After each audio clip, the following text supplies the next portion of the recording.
tidak sesuai dengan kenyataan. Sahabat-sahabat dimanapun berada, saya Zulkifli M. Abbas mengharapkan sahabat-sahabat semua untuk kemudian mensubscribe, like, dan juga men-share channel kita ini. Salam Tauhid, salam satu Tuhan. Kan juga di dalam pengajaran Yesus, pada hari terakhir nanti banyak orang yang beribadah kepadaku. Banyak orang yang memuji aku, menyembahku, memanggilku Tuhan, bernubuat pakai namaku, mengusir setan pakai namaku, bermujizat pakai namaku. Mereka sudah mencapai puncak langit. Bisa bermujizat hanya dengan menyebut namaku. Tapi aku akan berterus terang kepada mereka. Aku tidak mengenal kalian. Kalian semua adalah pembuat kejahatan. Enyahlah daripadaku. Al-Quran saya mengatakan apa? Pada hari kiamat nanti, apa yang mereka sembah selain daripada aku, kata Allah, akan menjadi musuhnya. Dan pemujaan-pemujaan yang mereka lakukan kepada sembahan-sembahan mereka selain daripada aku, akan diingkarinya. Subhanallah. Kalau Al-Quran kami ini sudah final, iman kami Al-Quran, terlepas daripada adanya Bible, enggak goyang iman kami. Kami akan percaya sampai mati, sampai titik darah penghabisan, sampai roh keluar dari jasad, kami akan percaya. La ilaha illallah Muhammadar Rasulullah. Dengan pola karakteristik keimanan kami yang berdasarkan terhadap ilmu, logika, dan wahyu. Nah, ternyata orang Kristen pasang badan minta untuk diuji keimanannya dengan dia mencoba untuk masuk ke ranah keislaman, mengajarkan kekristenan dengan menggunakan istilah Al-Quran, menyebarkan Kristen dengan pola-pola nyamar-nyamar jadi Islam, merancarkan aksi-aksi pemurtadan dengan segala macam bentuk cara. Itu sama halnya mereka minta untuk kami uji. Maka kami uji, kami pelajari, kami kaji, kami uraikan. Kami netralisirkan ajaran Bible itu dari dogma dan doktrin. Apa hasilnya? Ternyata Yesus benar menjadi musuh bagi orang-orang Kristen kelak. Ternyata Kristen betul mengingkari pemujaan-pemujaan yang Kristen lakukan. Mana dalilnya? Matius 7 nomor 22 sampai nomor 23. Siapa yang salah? Siapa yang keliru? Siapa yang akan kita persalahkan dan siapa yang akan kita anggap keliru? Saatnya orang Kristen menggunakan kepala masing-masing. Jangan pakai kepala daripada siapa? Daripada pendeta, daripada pastor. Kenapa Bang Suma? Tengok anak kecil umat Islam. Lihat mereka. Usia 2 tahun sejak mereka bisa berjalan, bisa berbicara, mereka dituntun oleh agamanya untuk belajar Iqra. Sampai mereka harus berbicara dengan terpatah-patah. A, ba, ta, tha, an, in, un, ban, bin, bun, tan, tin, tun. Alhamdulillahi Rabbil Alamin. Terkantuk-kantuk mereka. Salah mereka dicubit paha sama ibu ayahnya. Keliru mereka baca Quran, mereka ditepuk pundaknya sama ayahnya. Tengok standarisasi anak usia 3 tahun. Coba Anda uji dengan pendeta yang sudah bangkokan, yang sudah kaya raya, rumahnya sudah jadi gedung, kendaraan-kendaraan mewah yang dia punya. Suruh baca kitab Anda dalam bentuk original teks. Uji dengan anak TK Islam dengan membaca Al-Quran dalam original teks. Bandingkan, Anda akan menemukan seibarat manusia dengan kambing. Yang satu cuma bisa bunyi kambing, tapi manusia. Anak kecil masih bayi, masih orok. Itu sudah diajarkan oleh orang tuanya untuk mendengarkan kalimat-kalimat Al-Quran dalam bentuk original teks. Anda kenal bom-bom? Besar perutnya, matanya bola, pongah, sombong sesombong-sombongnya ketika dia berbicara di depan publik. Suruh baca Yunani. Suruh baca original teks kitabnya. Dia bawa kitabnya orang Yahudi, di dalam kitab Yesaya, di dalam kitab Keluaran, dalam kitab Mazmur, Yesus Kristus nyata. Suruh baca Ibrani. Inilah penipuan yang tidak pernah kalian sadari, wahai saudara-saudaraku jemaat-jemaat. Bagaimana mungkin Seorang hanya berdasarkan titel sarjana teologi yang tidak mengerti original teksnya, tidak paham tentang seluk-beluk bahasa dari firman itu, mereka mengajarkan kalian, sementara mereka sendiri nggak paham. Cobalah. Seibarat anak kecil ngajarin kalian Al-Quran, dia anak ini tidak bisa bahasa Al-Quran. Apa yang terjadi? Jadi pendeta pastor yang tidak ngerti original teks kitabnya, saya katakan seibarat anak TK yang membaca sampul buku kedokteran, lantas mereka membuka praktek. Itulah pendeta, itulah kelas pastor. Ini sadar enggak teman-teman Kristen ini? Sadar enggak tuh? Diajarkan oleh seseorang tentang kimia. Orang yang tidak ngerti daripada takaran-takaran rumus-rumus kimia. Tidak mengerti tentang simbol-simbol kimia. Ngajarin tentang Tuhan, ngajarin tentang kimia. Bagaimana bisa nyambung? Cobalah. Maka Al-Quran datang menyeru bukan hanya kepada orang non-Yahudi, bahkan ahli kitab. Yang di sana tersusun nabi diutus, yang di sana tersusun kitab diwahyukan.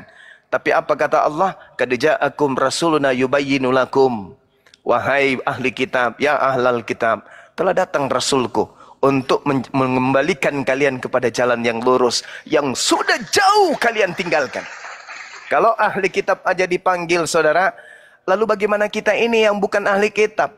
Bagaimana kita ini yang bukan Bani Yakub, yang tidak ada nabi diutus kepada kita?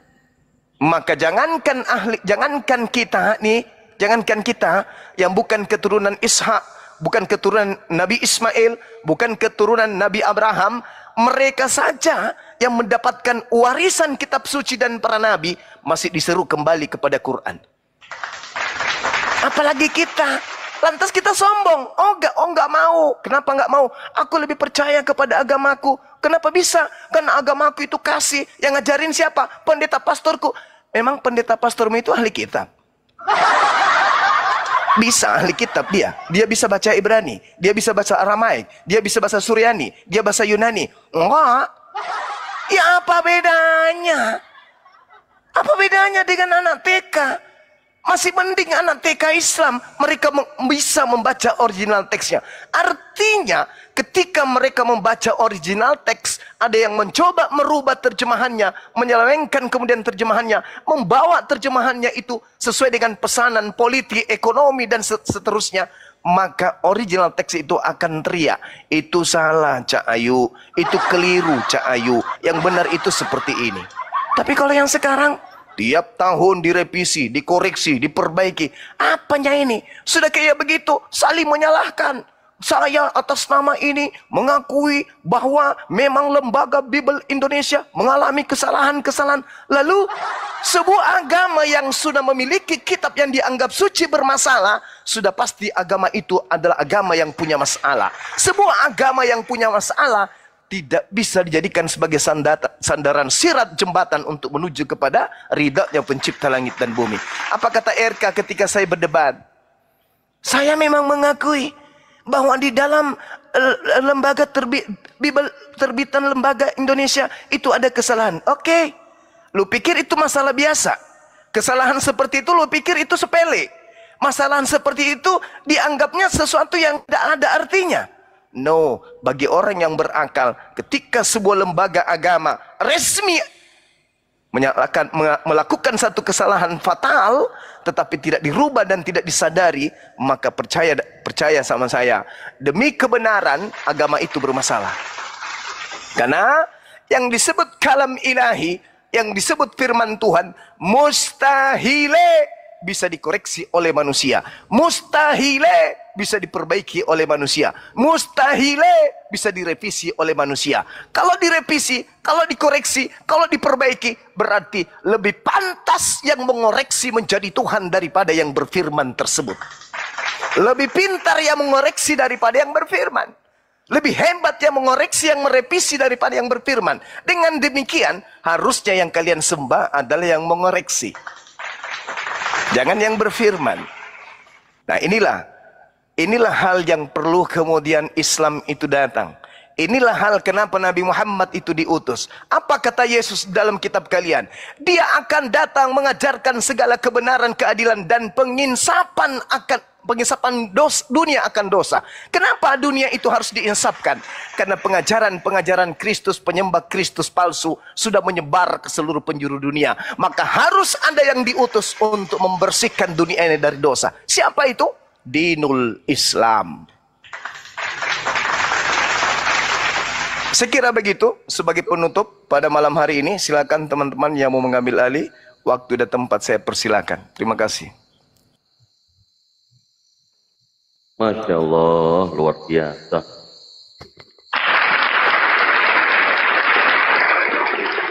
Baik, ada tamu baru, kita sapa dulu. My Lord. Selamat malam, My Lord. Selamat malam Bang, ya silakan. Ya, ada yang mau didiskusikan? Bentar izin Bang Dito, mending siap. fokus ke Bang Krisna dulu, Oh ya, baik. Bang Lord nggak lagi ngapa-ngapain ya, sabar dulu ya. Silakan, Krisna.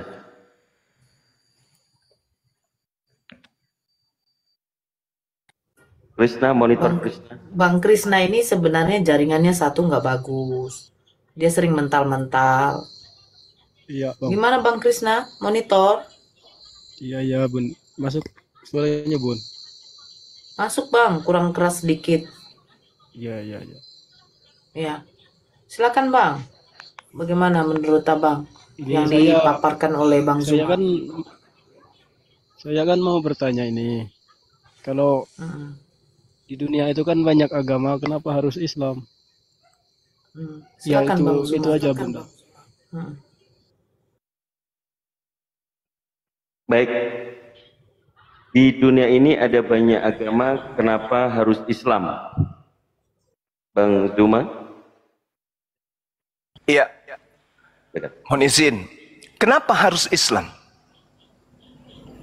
Islam itu apa? Kok harus Islam sih? Islam itu berasal dari akar kata salam. Salam artinya selamat, damai sejahtera. Bagaimana manusia itu kemudian dikatakan bisa selamat? Ya harus damai sejahtera. Bagaimana manusia itu harus damai sejahtera? Ya harus selamat. Berarti solusinya kemana? Ya ke Islam. Itu yang pertama. Yang kedua, agama samawi itu ada 3. Yang pertama Yahudi, yang kedua Nasrani, yang ketiga adalah Islam. Yahudi adalah sebuah pengajaran yang diajarkan kemudian oleh pencipta langit dan bumi kepada Bani Yakub dari keturunan Yehuda. Maka kelompok ini memiliki sebuah ajaran yang mana ajaran itu ya hanya untuk orang-orang Yahudi saja. Kita bukan orang Yahudi. Kita tak ada di sana berarti. Apakah pertanyaannya, apakah cuman orang Yahudi yang mau selamat? Yang ingin damai sejahtera? Tentu tidak, bukan? Kemudian, agama langit yang kedua adalah Nasrani. Nasrani, Nasaret. Tempat lahirnya Nabi Isa alaihissalam. Mereka kemudian disebut Nasrani karena ajaran itu hanya untuk orang-orang yang ada di Nasaret. Hanya berbicara mengenai kelompok. Kelompok Yehuda, kelompok Nasrani, kelompok Nasaret. Hanya orang-orang kelompok. Apakah cuman orang Yahudi, orang Nasrani yang pingin selamat, yang pingin damai sejahtera? Oh, enggak mungkin. Yang lain juga pingin. Maka apakah akan diutus lagi untuk satu kelompok saja? Enggak. Kenapa? Karena usia dunia ini enggak panjang. Kalau begitu, harus ada ajaran yang sifatnya global. Maka disebutlah Islam. Kenapa disebut Islam? Tidak berpihak kepada Arab, tidak berpihak kepada Asia, tidak berpihak kepada bule, tidak berpihak kepada orang Bugis, Makassar dan seterusnya. Kenapa harus Islam? Karena sifatnya adalah mayoritas. Dia adalah global, seluruh manusia. Makanya Nabi Muhammad diutus untuk apa? bil bayyinati waz zubur wa anzalna ilaika dzikr litubayyana linnasi ma nuzzila ilaihim wa la'allahum yatafakkarun. Litubayyana linnas. Untuk seluruh umat manusia.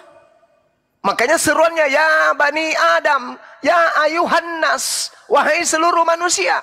Kalau kemudian ajaran Yahudi, Shema Israel, Israel, Israel, Israel. Yesus gimana? Aku diutus hanya kepada domba yang sesat dari Israel, Israel, Israel. Lalu kita yang bukan Israel kemana? Litubayyina linnas. Kepada seluruh umat manusia aku utus engkau membawa risalah Al-Quran. Siapa dia? Baginda Rasulullah Muhammad sallallahu alaihi wasallam. Makanya di dalam Al-Quran itu seruannya apa? Ya ayyuhalladzina amanu. Wahai orang-orang yang beriman. Siapa saja yang beriman. Mau suku apapun dia. Dari bangsa apapun dia. Tinggal di pulau manapun dia. Bahasa sehari-hari apapun yang mereka gunakan. Mereka semua dipanggil selama mereka beriman. Begitu juga ketika dikatakan ya ayyuhal kafirun. Siapa yang kafir ini? Tidak terlepas orang Arab kah dia? Orang Bugis kah dia? Seluruhnya. Tapi kalau ajaran para nabi terdahulu sebelum Nabi Muhammad, itu hanya bersifat global, temporer.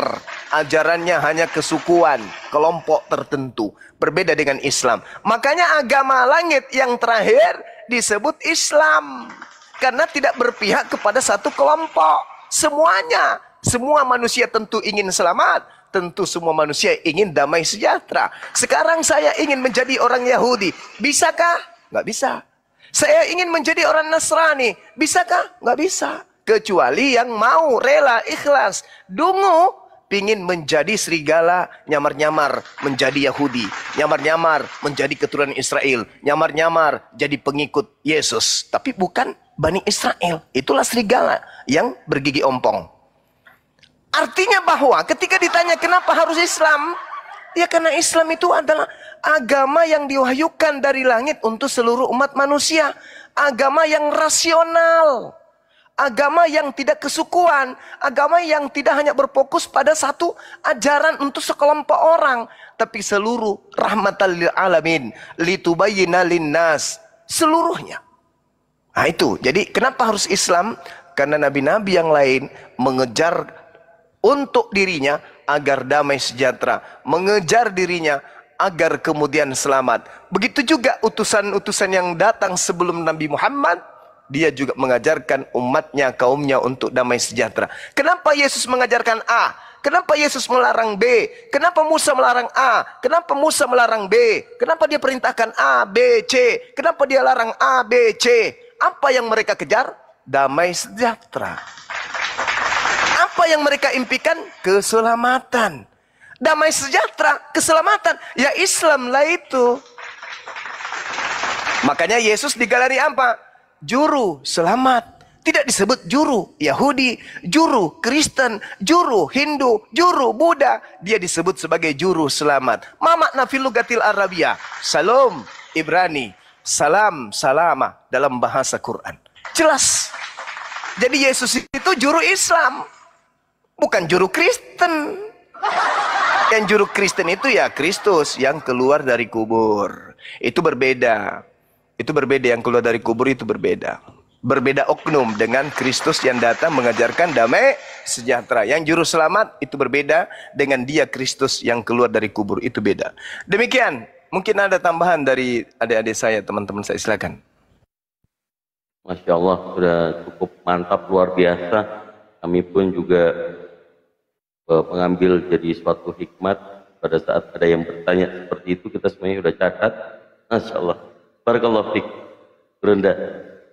Oke, ini host itu Chris udah kelihatan belum di bawah? Karena dia sering mental karena akunnya private, hanya host yang bisa melihat permintaannya. Boleh nggak ada, belum ada Kang Dito. Fokus ke ini aja dulu sekarang. Nanti nunggu sambil nunggu Bang Krisnanya. Baik. Siap. My Lord, open your mic. Silakan dibuka mute-nya. Ya, silakan Bang, ya. apa yang mau didiskusikan, silakan bernarasi terlebih dahulu, kemudian apa yang mau ditanya dan didiskusikan. Silakan. Oke, saya buka di surat Al-Anfal ya, ayat 55. Di situ disebutkan sesungguhnya makhluk bergerak yang bernyawa yang paling buruk seburuk-buruknya dalam pandangan Allah ialah orang kafir karena mereka tidak beriman. Terus ayat kedua dari surat Al-Bayyinah ayat 6. Min syarul bariyah. Sesungguhnya orang kafir, orang munafik dari ahli kitab Yahudi, Nasrani itu adalah seburuk-buruknya makhluk, sejahat-jahatnya ciptaan. Nah, dari kedua ayat ini baru saya temui di Islam, karena di kitab agama lain, di Kristen atau Yahudi atau Hindu, tidak pernah sang pencipta menyebut ciptaannya sendiri sebagai seburuk-buruknya makhluk, sejahat-jahatnya ciptaan, atau sejelek-jeleknya makhluk hidup gitu ya. Baru di Quran doang saya lihat gitu. Ya, silakan tanggapannya. Terima kasih. Mas Hafi. Ya, Masya Allah. Jadi kalau di dalam Al-Quran yang Anda sebutkan tadi, Innal ladzina kafaru, ini sudah berbicara mengenai tentang orang ingkar. Orang ingkar nih yang diceritain. Iya, Orang kalau yang di kitab lain maupun itu kalau tidak beriman pun tidak sampai disebut seperti itu, Pak. Oke, baik.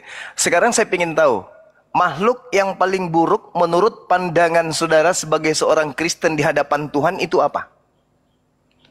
Yang paling buruk, Iya. ya iblis. Iblis. Izinkan saya, iblis di dalam kitab saudara itu terindikasi kalau diumpamakan dengan binatang disebut apa? Nggak ada, dia kan makhluk halus, Pak. Di dalam pengajaran kitab Kejadian 2, Kejadian 3, iblis itu disebut dengan sebutan apa? Ular. Bagus sekali. Bukankah di dalam kitab Anda orang-orang Yahudi disumpahi dengan ribuan ayat? Jangankan di perjanjian lama, saya ambil contoh di dalam kitab perjanjian baru Matius 23. Izinkan saya. Kita mulai data nomor 15. Celakalah kamu hai ahli Taurat, orang Farisi, hai kamu orang munafik. Nomor 16. Celakalah kamu hai pemimpin-pemimpin buta.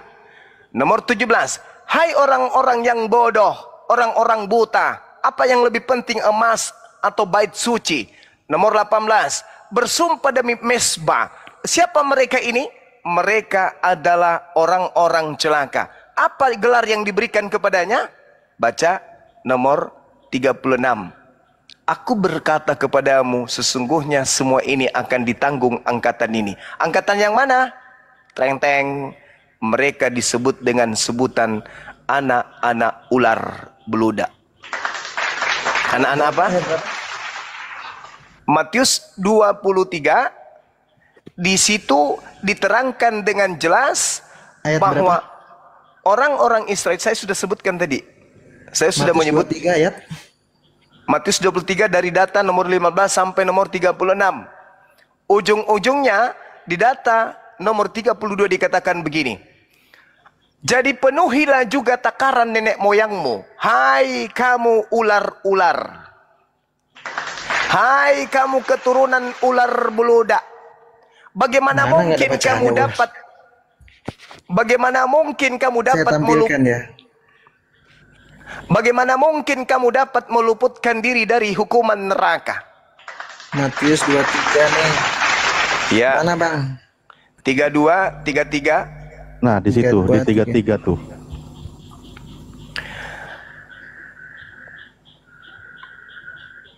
Hai kamu ular, kamu keturunan ular. Mereka mungkin Oke, meliputi sudah hukum valid, mereka. silakan. Oke. Ya, tadi cuma diinterupsi Apakah begitu. ular-ular ini artinya seburuk-buruk Sudah, ciptaan? jangan dibelurkan dulu, Bang Melo. Ya. Silakan dilanjutkan, Gurunda.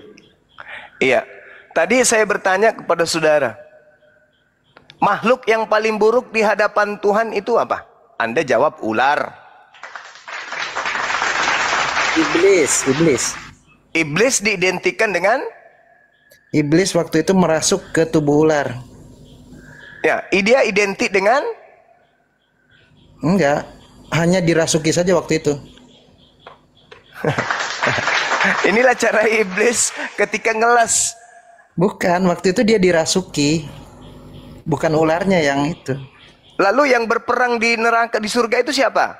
Ular atau kuda? Melawan Mikail. Di ayat berapa? Alamak. Naga ya, naga itu naga. Ya, ular atau buaya itu? Naga, Pak. Ular atau bukan? Naga itu makhluk apa ya? Sejenis ular tapi Cacing kali cacing. tapi makhluk mitologi ya. Oke, saya tidak sedang ingin mengalahkan saudara. Saya hanya ingin menerangkan begini, kawan. Ya. Ketika Al-Quran menarasikan kemudian, innal ladina kafaru min ahlil kitabi wal musyrikina fi nari jahannam khalidina fiha ulaika hum syarrul bariyah. Sungguh orang kafir dari golongan ahli kitab, siapa mereka? Pembunuh para nabi. Yang dimaksud di sini, pembunuh para nabi. Orang-orang musyrik. Siapa orang musyrik ini? Mereka yang menyembah Tuhannya Yahudi dan juga menyembah patung-patung, menyembah hantu-hantu, menyembah dewa-dewa. Mereka ini pantas tidak masuk neraka? Pantas. Pantas. Pantas tidak mereka disebut orang kafir? Pantas. Pantas gak mereka disebut sebagai seburuk-buruknya makhluk? Pantas. Kenapa pantas, Bang Suma? Belum ada nabi diutus kepada monyet. Belum ada kitab yang diwahyukan kepada kera. Wajar kalau mereka salah. Wajar kalau mereka menjadi makhluk yang tidak taat. Mereka, Bung, nabi diutus, nabi diutus, rasul diutus, kitab diutus, wahyu diutus, bahkan kakek mereka adalah bapak para nabi. Ya. Apa Nabi kelakuan yang mereka? Orang Israel siapa aja, Bang? Ya, termasuk yang kau katakan Yesus. Yesus yang bunuh orang Romawi, Bang. Yang Atas bunuh perintah? tentara Romawi. Atas perintah siapa? Rabi siapa tuh namanya, orang Farisi ya? Sekarang begini, kawan.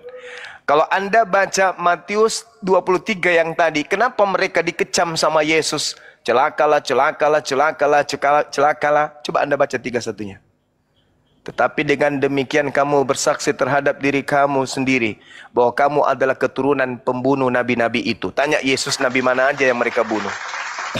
Baca nomor 30-nya. Jangan tertawa. Iya. Nomor 30-nya. Dan berkata, jika kami hidup di zaman nenek moyang kita, tentulah kami tidak ikut dengan mereka dalam pembunuhan nabi-nabi itu. Jangan Anda nuntut ke Al-Quran. Nabi mana? Tanya Yesus. Ini. Oke. Mereka orang Yahudi adalah keturunan para pembunuh nabi-nabi. Tanya nabi mana aja yang dibunuhnya. Oke. Kalau di ayat Al-Baqarah ayat 61 itu kan waktu Bani Israel ngikut Musa minta makanan tuh. Iya. Terus mereka dihukum dimurkai Allah.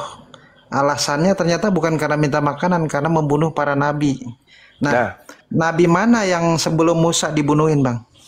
Sama pertanyaan saya tadi. Sama tadi pertanyaan saya kepada Matius 23, kata Yesus, kalian adalah keturunan pembunuh para nabi. Nabi mana? Itu kalau itu yang dibunuh itu yang sesudah Musa. Kalau di 61 kan yang sebelum Musa itu. Coba Anda tunjukkan kepada saya bahwa mereka kemudian membunuh nabi setelah Musa. Itu Zakaria kan setelah Musa dibunuh. Di mana dijelaskan itu Yesaya. bahwa itu menjelaskan kemudian setelah Musa? Di mana dijelaskan? Kenapa? Di mana dijelaskan bahwa itu adalah menjelaskan tentang nabi yang datang setelah Musa? Yang di ayat mana? Ya, tadi Anda mengatakan di Matius 23 yang saya katakan, kata Anda itu adalah nabi sebelum Musa. Nabi-nabi yang dibunuh itu kebanyakan nabi setelah Musa, Bang. Nah, pertanyaan saya, sama tidak dengan apa yang diterangkan Al-Quran? Mereka adalah pembunuh nabi.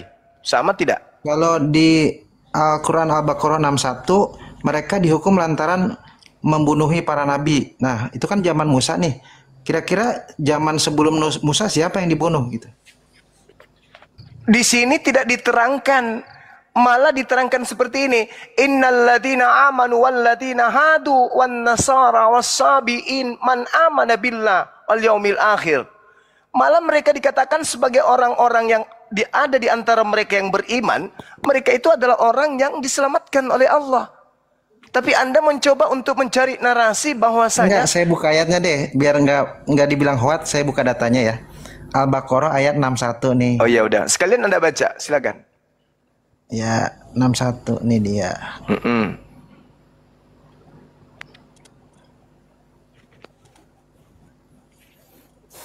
Dari atas ya. Iya. Dan ingatlah ketika kamu berkata, wahai Musa, kami tidak tahan hanya makan dengan satu macam makanan saja. Maka mohonkanlah kepada Tuhanmu untuk memberi kami, agar dia memberi kami apa yang ditumbuhkan bumi seperti sayur mayur, mentimun, bawang putih, kacang adas, bawang merah. Kemudian Musa menjawab, apakah kamu meminta sesuatu yang buruk sebagai ganti dari sesuatu yang baik? Pergilah ke suatu kota, pasti kamu akan memperoleh apa yang kamu minta. Kemudian mereka ditimpa guru ndak kena kenistaan. ban. Waduh. Gimana ini? Sabar, Yang kau sabar. baca itu, bro, yang kau baca itu bukan Al-Quran, itu yang terjemahan kau baca. Iya, saya kan ngertinya ini, Bang. Iya, tapi lain kali kau bilang jangan mau membaca Al-Quran, baca terjemahan gitu. Oh iya dah, siap. Baca terjemahan gitu ya. Ya. Kemudian mereka ditimpa kenistaan dan kemiskinan dan mereka mendapat murka dari Allah. Ternyata bukan karena minta makanan di sini, murkanya disebabkan oleh hal itu terjadi karena mereka mengingkari ayat-ayat Allah dan membunuh para nabi-nabi sebelumnya. Nah, yang pertanyaan saya adalah siapa nabi-nabi zaman Musa atau sebelum Musa yang dibunuh ini, Bang? Ya, makasih. Bisa Anda tunjukkan kepada saya bahasa Arab kata sebelumnya di situ? Iya. Boleh? Ada kata sebelumnya di sana, silakan. Iya. Ada? Yakin? Ini mereka dimiskan ternyata bukan karena minta makanan. Ini kan Enggak, mereka minta makanan. Ya, saya sudah akui itu, saya sudah akui. Yang saya minta itu nabi-nabi sebelumnya itu Anda dapatkan dari bahasa Al-Qur'an yang mana? Ini mereka dihukum karena membunuh para nabi. Nah, siapa nabi-nabi dibunuh mereka ini, Bang? Kata sebelumnya mana? Ada? Oh, tadi saya salah baca berarti. Anda mencoba memframing Al-Qur'an. Ini Enggak, kata saya Allah. salah baca. Membunuh para nabi-nabi dan mengingkari ayat-ayat Anda ingin alasan yang tanpa hak. Anda ingin menggiring kami umat Islam yang paham original teks dengan pemahaman kekristenan Anda sebagai pengikut Paulus. Di situ tidak ada kata nabi-nabi sebelumnya. Tapi Anda sadar itu, Anda menambahi supaya yang dianggap di sini adalah nabi yang datang sebelum Nabi Musa. Padahal Allah menarasikan kemudian mereka ditimpa kenistaan dan kemiskinan dan kembali mendapat kemurkaan dari Allah. Hal itu terjadi karena mereka mengingkari ayat-ayat Allah dan membunuh para nabi tanpa hak alasan yang benar. Anda bertanya, nabi yang mana sebelum Musa mereka bunuh? Mana ada dalilnya kayak begitu? Anda harus tahu, setelah mereka dikeluarkan dari tekanan Fir'aun, pertanyaan saya, apakah kelakuan bangsa Yahudi, bangsa Israel itu lurus? Di sini bukan karena itu, Bang, tapi karena membunuh para nabi dihukumnya. Iya, memang. Memang betul. Nabi siapa yang dibunuh oleh orang-orang ini, Bang? Nah, sekarang saya mau tanya sama saudara, dari antara mereka keluar dari Fir'aun, tekanan Fir'aun, sampai kepada turunnya Nabi Muhammad membawa wahyu, adakah Nabi yang dibunuh oleh Musa, mereka? Bang. Itu tidak berbicara Nabi Musa. Ini bukan berbicara mengenai Nabi Musa. Ini keterangan yang datang kepada Nabi Muhammad, koplak. Ini keterangan ini kan zaman yang datang. Musa nih, ini zaman Nabi Musa. Ini Nabi Musa diceritakan. Tetapi apa kata Allah kepada Nabi Muhammad? Apa kata Allah kepada Nabi Muhammad setelahnya? Boleh saya bilang, Bang? Iya, silakan. Maylor ini Kristen nggak bang? Kristen dia, sama murid Paulus. Suka silat lidah. Iman saya dia itu. Iya, makanya. Begini, saya kasih nasihat buat si Maylor. Pelajari dulu simpang siur itu. Baru kamu belajar Al-Quran. Belajar tanpa guru itu sama aja sama orang bodoh. Kan nanya doang bang, nanya boleh kan, gratis kan? Dia tidak belajar Quran, dia mencoba untuk mengobati luka sebagai Kristen. Ingin mencari supaya kami juga umat Islam luka. Padahal Al-Quran ini perintah kepada Nabi Muhammad. Wa iskultum, dan ingatlah. Siapa yang disuruh mengingat di situ? Nabi Muhammad. Jadi ini keterangan Nabi Muhammad, keterangan Allah kepada Nabi Muhammad. Bukan Tuhan sedang menceritakan tentang keadaan pada masa itu. Tetapi ini keterangan Allah kepada Nabi Muhammad. Kemudian mereka ditimpa kenistaan dan kemiskinan. Kapan itu? Ada nggak sejarahnya mereka terombang-ambing kemudian di Babilonia? Ada nggak? Di pembuangan. Ada nggak? Ada yang ngerti nggak itu? Iya, di situ dia dimurkai bukan karena minta makanan ternyata kan. Memang nggak ada di situ diceritakan dimurkai karena membunuh para nabi. Padahal mereka awalnya cuma minta makanan kan. Bro, izin dulu ya. Ini kan Anda yang bertanya, kenapa Anda yang nerangin? Atau dibalik Banyu nanya Al-Quran ke Anda yang nerangin mau? Dia membingungkan. Iya memang karena kamu Kristen, kamu pasti bingung. Kamu pasti bingung. Namanya Kristen. Kristen itu, dengarkan ini. Seluruh Indonesia harus dengar ini. Orang Kristen itu kebanyakan kalau bertanya tentang Al-Quran paling kritis. Wah, paling hebat. Kalau tanya tentang terjemahan Al-Quran, wah, orang yang paling kritis pokoknya. Pokoknya tidak boleh ada daun kering yang berjatuh tanpa kita kasih alasan. Kenapa daun itu berjatuh? Ketika dia jatuh ke tanah, kenapa arahnya tidak mengarah ke selatan? Terus kenapa harus tangkainya dulu? Kenapa bukan daunnya dulu? Terus kenapa ketika dia jatuh ke bawah, bunyinya tidak seperti daun kering? Kenapa daunnya kayak piring? Nggak boleh kayak begitu. Harusnya kalau dipandang dari kiri, dia harus nampak seperti daun kelapa. Tapi faktanya, saya lihat dari kanan, dia nampak seperti daun serai. Nggak bisa, nggak boleh. Harus kayak gini, harus kayak gitu. Itulah Kristen. Itulah Kristen. Tapi coba tanya dia tentang Bible, lumpuh. Kalau bisa dia jadi kecoa aja, penting jangan kau tanya tentang Bible-nya. Jangan kau tanya tentang Bible Kristen itu, jangan. Mereka akan seperti batu nisan kuburan Cina kalau kau tanya tentang Bible. Wah, paling tidak pernah menggunakan akal. Kenapa Tuhanmu jadi manusia? Karena dia maha kuasa. Kenapa Tuhanmu dilahirkan manusia? Karena dia maha kuasa. Kenapa Tuhanmu dibunuh manusia? Karena dia maha kuasa. Kenapa Tuhanmu mati? Karena dia maha kuasa. Itulah dia. Terlontar ungkapan-ungkapan yang tidak rasional alias irasional. Tapi kalau bertanya tentang terjemahan Al-Quran, wah kayak gitu tadi. Kayak gitu. Kenapa begini? Kenapa begitu? Itunya kenapa? Kenapa itunya? Kenapa bagaimana? Di mana dan kemana? Untuk siapa dan kapan? Ah, itulah Kristen. Itulah Kristen. Itu tipikal itu. Itu sudah dibawa dari rahim ibunya tuh. Tapi kalau ada orang bertanya tujuannya untuk pintar, nah itu baru orang yang akan mendapatkan secercah sinar ilahi untuk mendapatkan hidayah. Tapi kalau yang kayak itu tadi, wow, itu namanya orang bodoh yang sombong. Iblis dong. Sudah. Ya, silakan Bang Andi. Dong Bang Jemaah, kalau orang bodoh yang sombong, iblis dong. Kan mereka bukan lagi hamba Tuhan. Mereka bukan hamba Tuhan lagi. Galatia 5 nomor 1. Kita sudah dimerdekakan dari Kristus. Jangan lagi kamu mau dikenakan kuk penghambaan.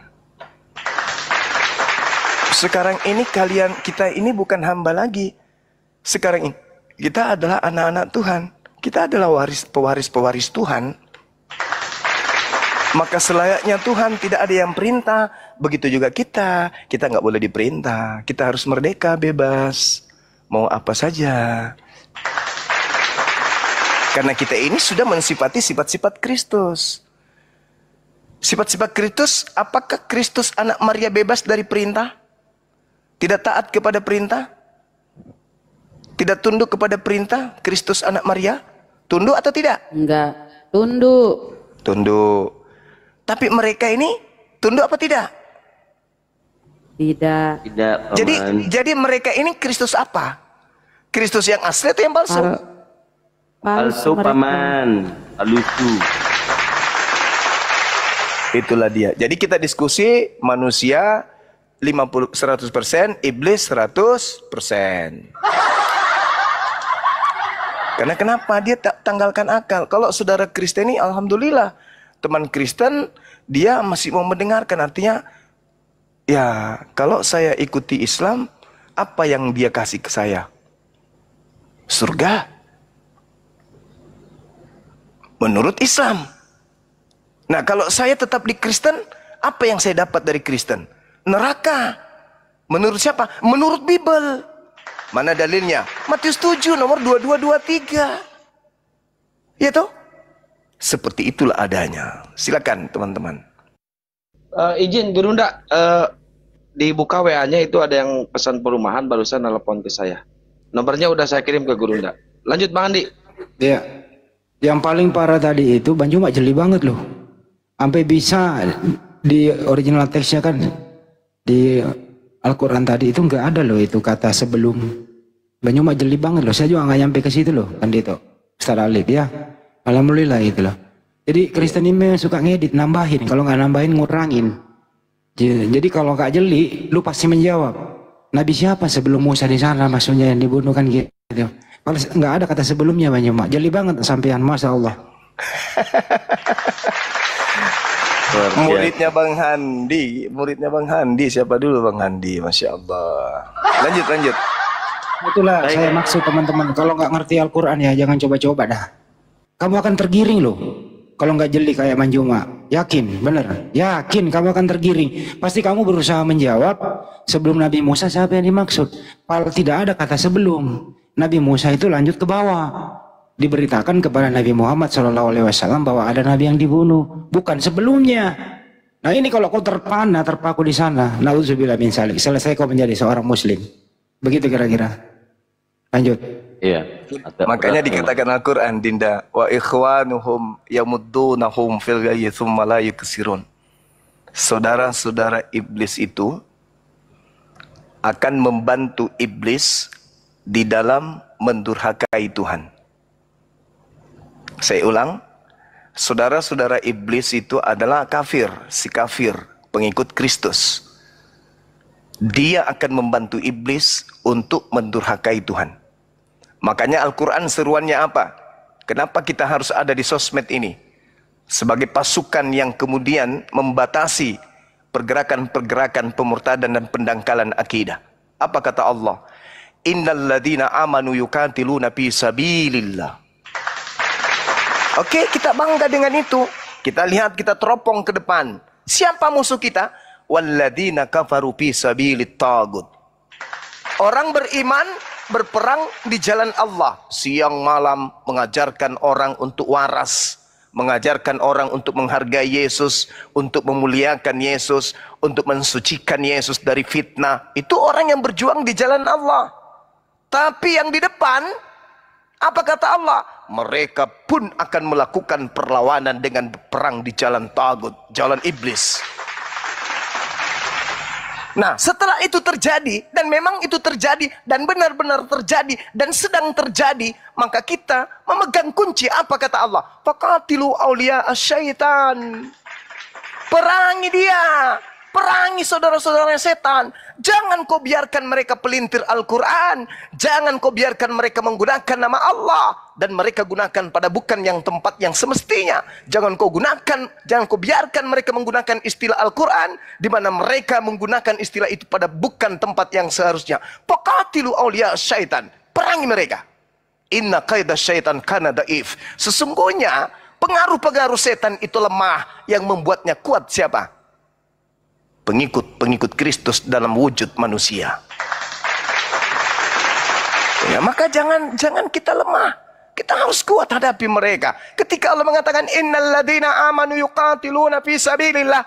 Jadi mereka yang ikhlas, ridha 24 jam memperjuangkan tali agama Allah. Kemudian ada orang-orang yang selalu senang dengan penderitaan orang-orang yang berjuang, maka itu adalah pasukan-pasukan setan.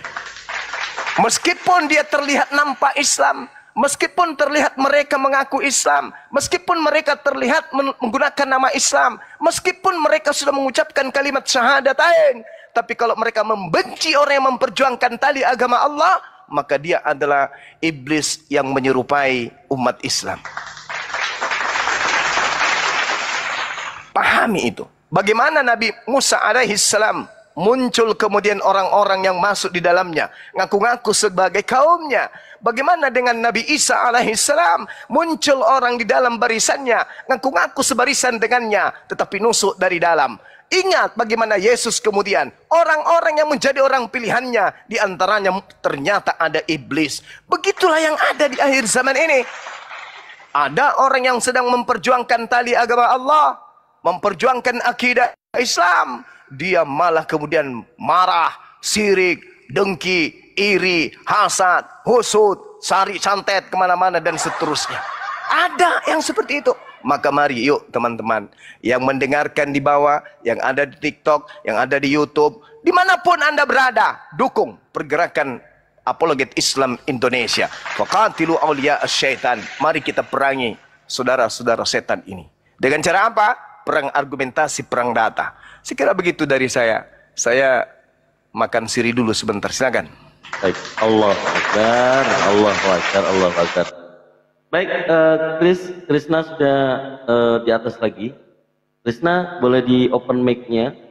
Kalau tadi bertanya tentang kenapa harus Islam sudah dijabarkan, izinkan saya coba mengingatkan kembali Krisna. Krisna Iya, Bang. masih menganggap Tadi terlempar saya. Iya, iya. Krisna masih menganggap sebagai hamba Tuhan atau mau memilih jadi anak Tuhan?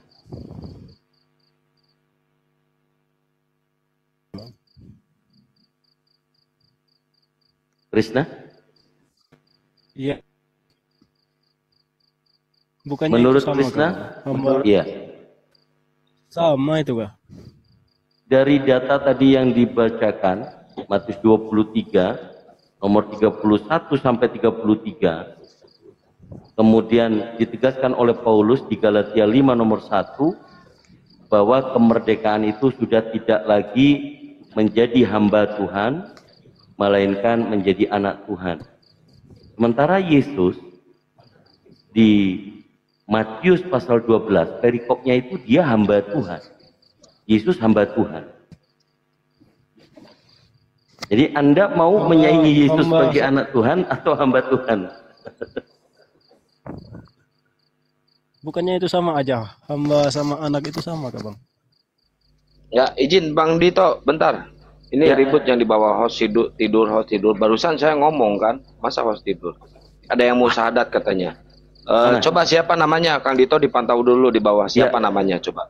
Biar gak ribut netizennya. Baik. Memantau, Silakan. mantau. Apa? Mantau.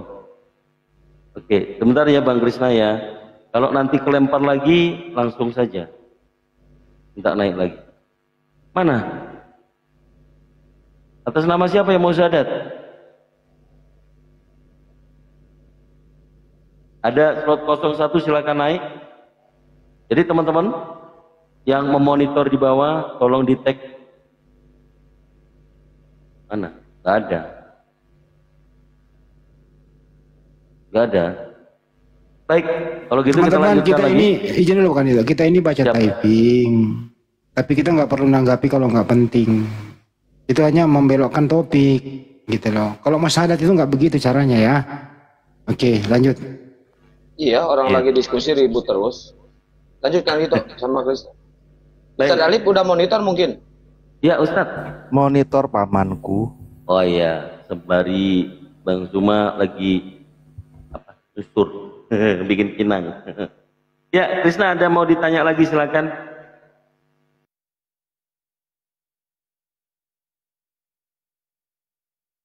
Saya Krisna. jawab ya kalau gitu. Belum Ustadz. belum. Ustadz. mulai nih. Kita hangatkan suasana dulu ya. Kok izin dulu Aduh, sedikit ya. itu Kang Dito ininya. Tongkatnya Ya. ngeri kali. Ya nggak apa-apa Bunda. Izin dulu ya bahwa kita bangga punya Bang Juma loh. Kita nggak kepikiran tadi bagaimana menambah satu kata merubah makna. Itu ada kata sebelumnya ditambahkan. Jadi teman-teman semua, kalau ada iblis bertanya tentang Al-Quran, dia tuh berstatement dulu. Nah, statementnya inilah yang membuat Anda kalau tidak jeli langsung menjawab, Anda akan mengalami kesulitan. Jadi sengaja membelokkan dulu maknanya, kalau nggak ditambah dikurangi, yang jelas di Assalamualaikum warahmatullahi wabarakatuh. Waalaikumsalam warahmatullahi wabarakatuh. Terus saya lanjutin dulu dikit ya. Terus kemudian jangan langsung main jawab. Itulah malam ini benar-benar nih tidak ada yang bisa dari kita semua yang ada di sini ya. Kita beri apresiasi kepada Bang Juma yang begitu jeli. Ini ilmu yang kita dapat. Artinya apa? Jangan langsung menanggapi oten itu. Jeli dulu gitu loh. Apa benar statement dia dan yang dia tanyakan itu? Kenapa demikian? Dia meniru bosnya yang ada di Lembaga Bible Indonesia itu. Penuh editan. Kemudian dipercaya. Nah, mereka membawa kepercayaan mengedit, terus dipakai caranya supaya umat Islam ini kalah dalam berdiskusi. Nah, itulah yang disebut perilaku iblis yang nyata. Waspadalah terhadap iblis yang nyata. Terima kasih. Baik, memang kita harus jeli sih. Saya pun juga kalau ada pertanyaan seputaran ayat-ayat suci Al-Quran, saya harus siapkan data dari beberapa tafsir dulu. Kalau dari terjemahan, saya juga tadi sependapat dengan Bang Handi bahwa Al-Quran itu bukan terjemahan, tapi memang bandel. Saya bilang pada si Hale ya, sudah dapat jabatan khusus dari saya, itu Raja Monyet, bukan lagi Raja Debat, karena udah 8 kali bertanya, menipu, dia bilang Al-Quran yang dibaca terjemahan. Semoga menjadi pembelajaran buat saudara-saudara Kristen ya. Ingat, Al-Quran bukan terjemahan. Gitu. Sama kemarin ya. Kemarin di komelnya Bang Faruk. Oh, si Oten nih. Hadis ini dia bawa hadis mutiara, kata loh. Wah, ada hadis mutiara. Mana coba? Coba buka. Kita mau tahu di mana. Dia buka, ternyata ini Ustadz yang dia bawa itu ini Isa dan Islam yang Ustadz biasa bawa kan, Ustadz Alif. Ternyata di situ dia, aku bilang kafir punya itu. Coba kau geser ke bawah itu gambarnya di atas itu warna hijau tanda salib, kafir punya tuh. Linknya itu kafir itu, websitenya itu kafir. Pantas ke bawah itu dia nggak mau sorot itu, dia sembunyikan. Aku bilang tarik ke bawah, coba. Jadi aku bukakan kan aku banyak save, banyak yang terima kasih Bun. Hampir nih oten-oten menyesatkan. Jadi hati-hati ya kalau mereka bawa sebuah narasi, kita harus jeli. Gitu kayak Gurunda tadi kan, Masya Allah. Lanjut. Jadi kembali ke topik yang dia bawa Al-Baqarah ayat 61 itu gitu ya.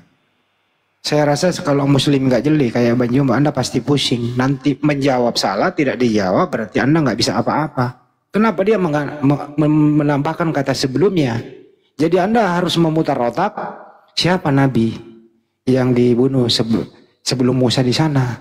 Itu berubah makna loh. Jadi Anda akan berusaha memeras otak untuk menjawab yang tidak ada jawabannya dalam Al-Quran.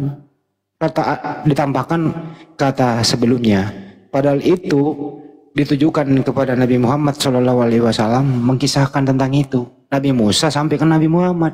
Itu kira-kira. Waspada. Lanjut, jangan dipindahin topik. Lanjut. Ya, kita kembali ke Krishna. Bang, Kang, Ya, Akang, silakan. saya izin. karena di sini udah banyak Muslim, yang Krishna cuma satu, biar saya turun, biar tempat Saya Kristen aja, satu. Bunda Nora, saya aja. Jangan, nggak apa-apa, Bunda. Saya udah dari tadi di sini, nggak apa-apa. Kan sudah Jangan ada gitu, banyak nggak narasumber. enak. Nggak Saya turun apa-apa, nggak Bunda. apa-apa, saya bisa di bawah juga nggak masalah. Nggak, saya izin. Enggak, saya memang mau turun. Izin semuanya. Terima kasih. Assalamualaikum warahmatullahi wabarakatuh. Waalaikumsalam warahmatullahi wabarakatuh. Aman Bunda Mimi. Terima kasih. Masih saya lanjutkan nanti karena belum jamnya Bang Handi full moderator. Bang Krishna, bro, silakan apa tadi yang mau dipertanyakan? Mumpung masih ada waktu, ya, masih roh itu nyambung di badan. Silakan bertanya terus tentang Islam karena Anda sudah meyakini secara kekristenan, Anda sudah tidak begitu mengimani, ya. Silakan bertanya lagi. Bang Krishna, dibuka mic-nya. Ya Bang. Ya gimana Bang? Ya, tanyakan aja. Apa? Tanyakan aja. Tanyakan. Ya. Dalam lah. Oh. Lupa saya Bang bertanya tadi. Pertanyaan abang tadi kan yang terakhir, kenapa harus Islam? Itu sudah dijawab.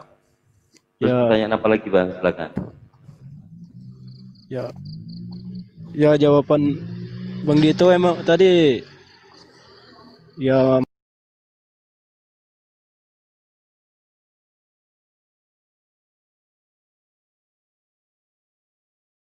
Apa dia nggak lempar batu?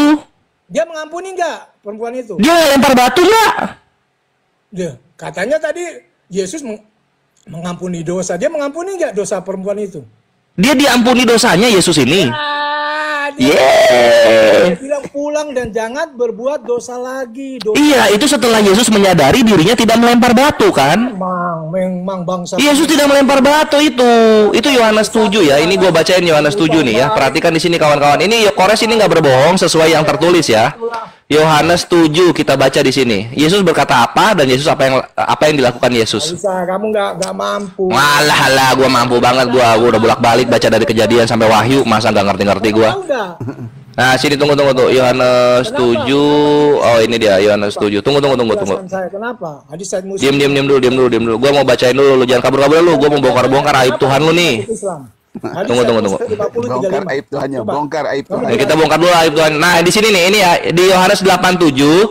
Dan ketika mereka terus-menerus bertanya kepadanya, ia pun bangkit berdiri lalu berkata kepada mereka, "Barang siapa di antara kamu tidak berdosa, hendaklah ia yang pertama melemparkan batu kepada perempuan itu." Yesus lempar batu enggak? Enggak. Dia sadar dia punya dosa. Batu kepada siapa? Dia sadar dia punya dosa dia. Ya, dia kasih batu. Udah clear di sini ya. Di sini udah clear. Kita lanjut. Mau lu kemana sekarang? Kita udah buktikan Yesus lu berdosa. Dosamu diampuni dan pulang. Iya.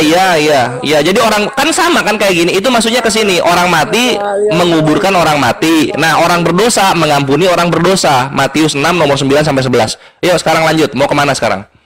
Jadi udah jelas Yesus mengampuni perempuan perzinah itu. Iya, karena orang berdosa mengampuni orang berdosa. Oh tidak. Karena dia tidak berdosa, makanya orang. Loh, berdosa dong dia nggak lempar batu. Dia. Gimana orang yang tidak berdosa mengampuni orang yang. Ya lihatlah di doa Bapa kami, Tuhan ampunilah dosa kami sebagaimana kami mengampuni mereka. Dar, selamat datang di kebenaran. Orang berdosa ngampunin orang berdosa. Dosamu diampuni kata Yesus. Hari ini berdosa.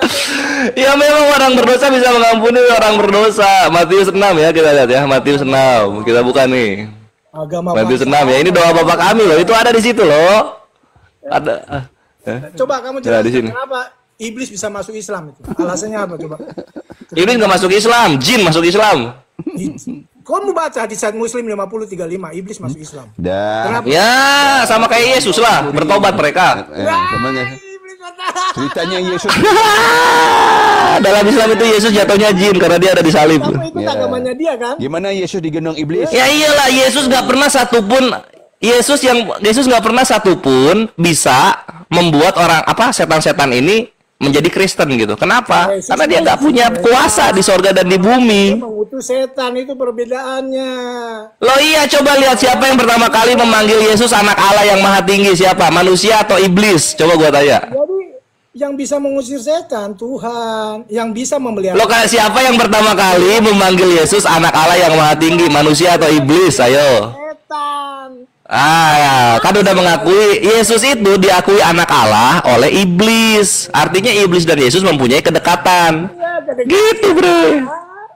Gimana? Kan yang pertama, iya kan? Yang pertama kali mengakui Yesus anak Allah itu kan iblis. Nanti manusia-manusia sesat mengikutinya, manggil anak Allah. Itu setan. Alah, gampang banget gua bongkar-bongkar Tuhan lu, bre. Mau dibawa kemana lagi ini? Kedekatan. Nah, ini kita pakai Matius 6 ya. Kita ke Matius 6 ya. Ini orang berdosa mengampuni orang berdosa, kawan-kawan. Ini kita lihat di sini ya.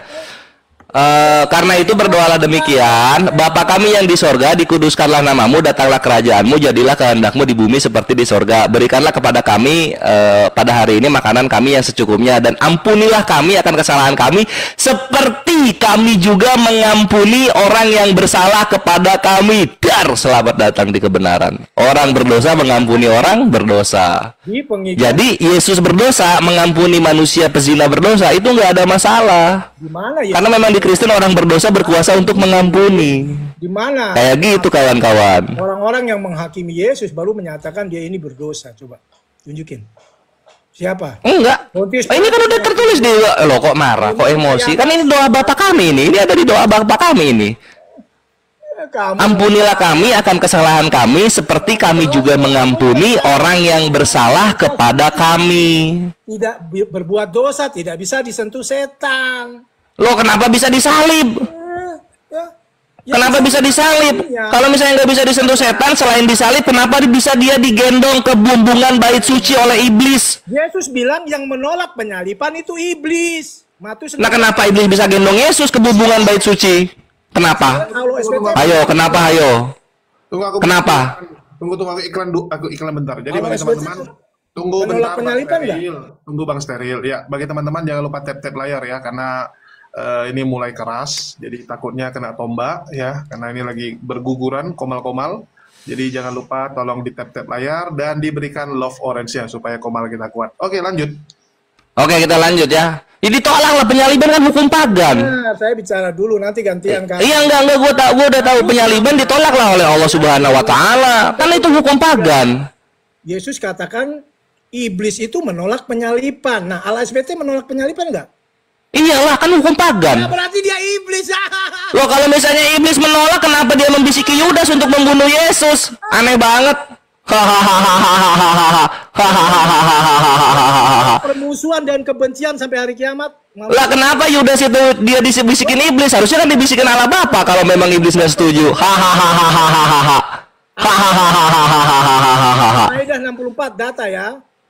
Oh, bisa lah, gue juga pakai data. Kita buka 1 Korintus 5 nomor 5 nih. Kita buka perannya siapa? Perannya iblis. Nah, kita buka. Ayo, apa? Lu bacain dulu yang lu bacain dulu yang lu. Permusuhan dan kebencian sampai hari kiamat. Siapa yang melakukan permusuhan dan kebencian? Tuhan atau musuhnya Tuhan? Tuhan lah. Siapa? Tuhan lah. Nah, sekarang kita baca iblis ya. Iblis lihat nih. Iblis di 1 Korintus 5 nomor 5. Orang itu harus kita serahkan dalam nama Tuhan Yesus kepada iblis sehingga binasa tubuhnya agar rohnya diselamatkan pada hari Tuhan. Siapa yang diselamatkan pada hari Tuhan? Siapa yang diselamatkan pada hari Tuhan ketika rohnya diberikan kepada iblis? Siapa? Kamu ditanya nggak bisa jawab. Loncat. Iblis juru selamat pada hari Tuhan, iblis. Anjir. Ini 1 Korintus 5 nomor 5 ya, kawan-kawan ya. Ini disimpan 1 Korintus 5 nomor 5. Orang itu harus kita serahkan dalam nama Tuhan Yesus kepada iblis sehingga binasa tubuhnya agar rohnya diselamatkan pada hari Tuhan. Jadi iblis sama Yesus sama-sama juru selamat, satu pribadi mereka. Rasa takut teror. Sama-sama juru selamat, iblis sama Yesus, anjir. Lucu. Teror. Apa sih? 1 An-Nafal 12. Siapa? Siapa memberi rasa takut teror? Tuhan. Ya Tuhan, berarti Tuhan kamu iblis. Loh, enggak, kan di sini iblis juru selamat pada hari Tuhan.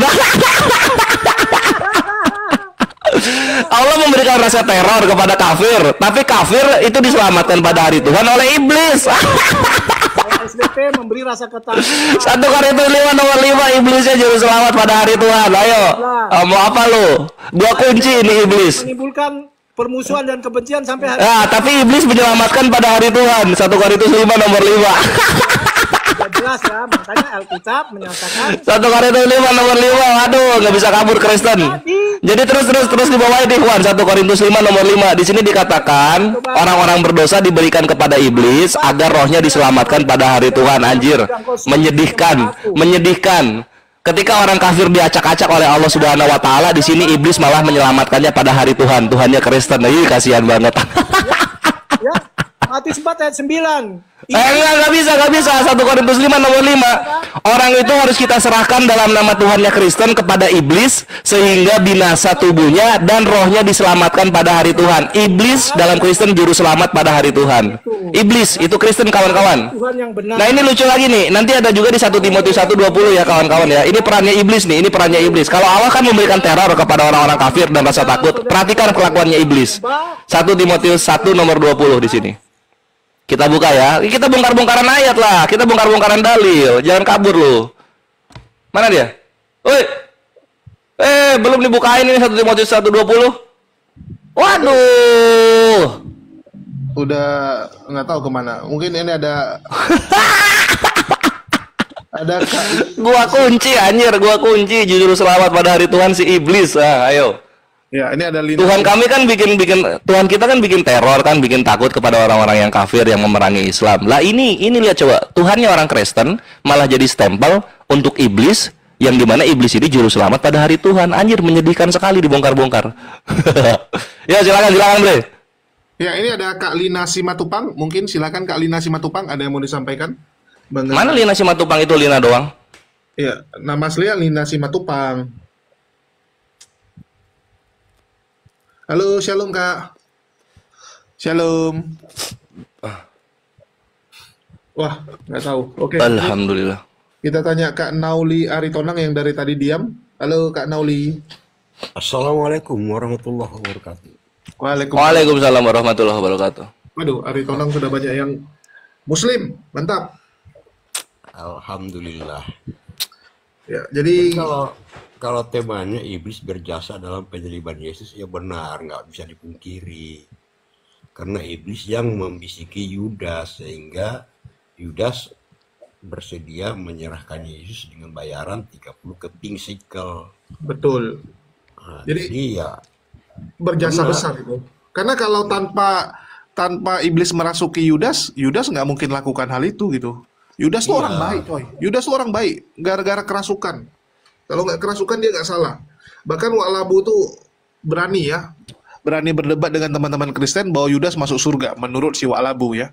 Wa'labu tuh kan ngotot bilang, wah Yudas tuh terpilih spesial, dia punya peran yang sangat luar biasa. Istilahnya tuh jadi ya, jadi kalau teman-teman kan tahu kadang-kadang ada yang jadi good cop, ada yang jadi bad cop gitu kan.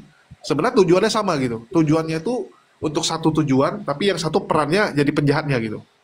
Nah, jadi kayak misalnya bapaknya yang bagian marah anaknya, nanti mamanya yang bagian untuk menghibur. Tapi tujuannya sama sebenarnya. Nah, itu jadi iblis dan Yesus bekerja sama. Ada kong kali kong nampaknya ini. Ada kong kali kong supaya tercipta satu ajaran baru ini. Nampaknya ya, sekali lagi. Ya kita nggak menuduh, tapi nampaknya. Jadi setiap orang tuh punya kontribusi. Kayak contoh, kenapa Kores bisa jadi orang seperti ini? Nah, ini nggak lepas daripada kontribusi Goldian yang pernah ngekos bareng sama dia gitu, yang pernah jadi korban si Kores gitu. Jadi kalau dibilang, oh ada nggak kontribusi Goldian? Ya ada gitu. Ya walaupun kontribusinya menurut Kores jelek gitu kan, ya sama gitu. Menurut orang Kristen kontribusi iblis tuh jelek, tapi dia sangat berkontribusi. Betul nggak? Banyak contoh gini ya, banyak orang yang jadi orang sukses sekarang. Gara-gara apa? Gara-gara dulu dia ditolak. Ya mau kerja ditolak. Contoh, dulu Jack Ma ditolak bekerja. Kalau dulu dia diterima kerja, dia cuma jadi pegawai kantoran, nggak jadi orang kaya. Itu dia berterima kasih, dulu dia ditolak. Ya banyak orang seperti itu. Saya berterima kasih karena dulu saya ditolak oleh si A, si B, si C, sehingga saya termotivasi untuk jadi orang lebih baik. Itu kontribusi loh. Ya, harusnya kita berterima kasih. Banyak orang seperti itu. Dia berterima kasih gara-gara dulu pernah ditolak. Contoh misalnya, ada seorang cowok. Dulu dia ditolak sama pacarnya gitu kan. Pacarnya putusin dia gara-gara dia miskin, gara-gara dia orang susah gitu. Dari situ termotivasi jadi orang sukses, jadi orang kaya. Dia setiap dijadikan pembicara dia ngomong, yang membuat saya sukses sekarang ya gara-gara omongan mantan saya dulu. Mantan saya hina saya, sehingga saya termotivasi. Nah, itu terjadi teman-teman. Harusnya teman-teman Kristen pede mengatakan kita harus berterima kasih karena ada ya iblis yang mempengaruhi Yudas. Kalau enggak kita tidak punya Tuhan sekarang. Ya, jadi mari kita angkat pujian kepada setan dan iblis. Ya mungkin seperti itu. Jadi besok-besok tolonglah hargai sedikit iblis. Ya mungkin Kak Lina ada yang mau disampaikan sebelum kita ganti personel. Ya kalau yang naik kalau bisa yang oten-oten aja dulu ya karena kita di sini lagi diskusi. Kalau untuk tegur sapa nanti kita buka sesi yang lain. Ada lagi mau disampaikan dari Bang Nauli atau Kak Lina? Kak Lina belum bicara nih. Nggak tahu dia ngapain. Takutnya report-report. Oke, di sini ada Keiko. Ada yang mau disampaikan? Kenapa gede? Walah. Berarti ada yang gede kok. Ini mungkin ketekan-ketekan ya bagi teman-teman. Ya, tolong dicek ulang teman-teman kalau ada yang ketekan naik ke atas ya. Kita cari oten lagi untuk diskusi. Yang tadi mungkin kena tombak deh ya, karena mulai panas teman-teman, mulai emosi. Ya, karena memang kalau bisa tuh diskusi tuh mengedepankan akal dulu gitu. Kalau memang nggak sanggup berdiskusi, ya sudah jadikan PR. Ya, jadi nggak harus kamu tuh jawab hari ini, nggak harus kamu tuh kelihatan, wah saya bisa jawab semua gitu, enggak teman-teman. Anda menjawab tuh belum tentu membuat Anda kelihatan pintar. Kadang-kadang makin banyak ngomong, makin kelihatan ya on ya gitu. Jadi mending diam lebih bagus. Kalau nggak tahu, mending diam gitu. Oke, kita undang yang lain. Kak Lina belum standby ya Kak Lina ya. Siapa lagi nih ya? Waduh, banyak wajah-wajah baru ini di bawah saya sampai nggak bisa bedain dah. Oke, kita ekspor. Oke, kita import aja. Kita import pemain dari luar dulu. Ya, Kak Lina, sudah standby Kak Lina? Halo. Halo Kak Lina. Waduh, padahal dia mendengar loh. Tadi ada balon suaranya. Oh ya, Res, kapan debatnya Ustadz Wafi? Ada penonton nanya tuh. Ya, nanti secepatnya Iwan, kalau nggak akhir bulan ini, bulan depan ya. Aku beresin dulu ini loh, beresin dulu apa namanya? Perangkat aku gitu. Nah, jadi kalau kalian ingin berkontribusi, ayo DM. Ntar gua kasih norek. Yang ingin membantu pengadaan perangkat buat Kores gitu kawan-kawan. Mantap. Ya, jangan lupa teman-teman.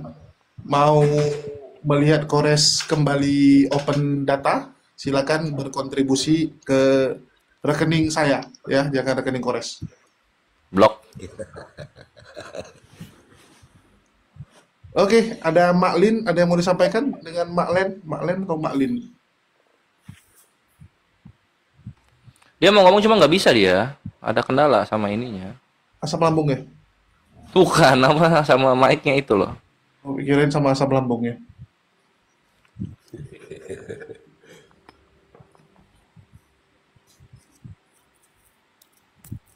Oke, itu dia bunyi-bunyi itu suaranya. Iya, dia mau ngomong cuma nggak bisa, kasihan. Bisu dong. Sudah. Atau Roh Kudus tidak memperbolehkan dia ngomong? Apakah suaranya ditahan oleh Roh Kudus, teman-teman? Ini perlu kita... Jangan Julius nggak penting. Gua penting, Ikhwan. Perangkat nih.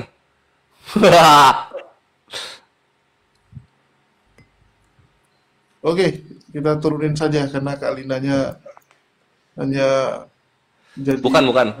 Nggak tahu Lina Wijaya kemana, tenggelam dia.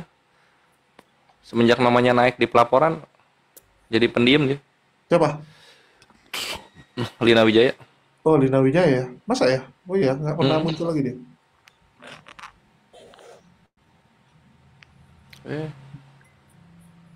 Oke, kalau nggak kita lanjut bahas Elia Miron deh. Soalnya aku tadi lagi ngerekam soalnya.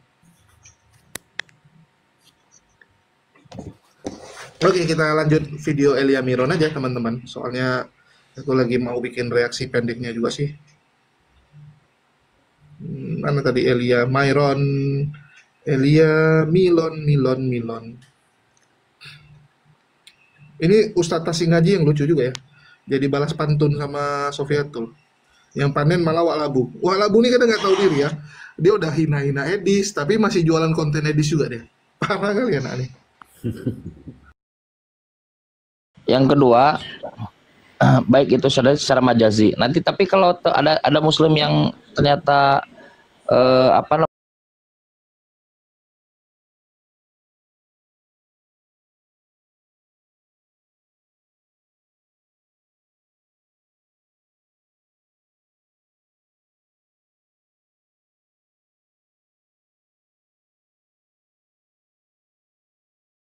kalian itu ngotot sekali, maka Tuhan menjadikan yang kau salib itu serupa dengan guru kami, juga menjadi kurios, juga menjadi Tuhan, juga menjadi Kristus. Tapi bagi kalian angkatan jahat, bukan bagi kami. Sorry. Maka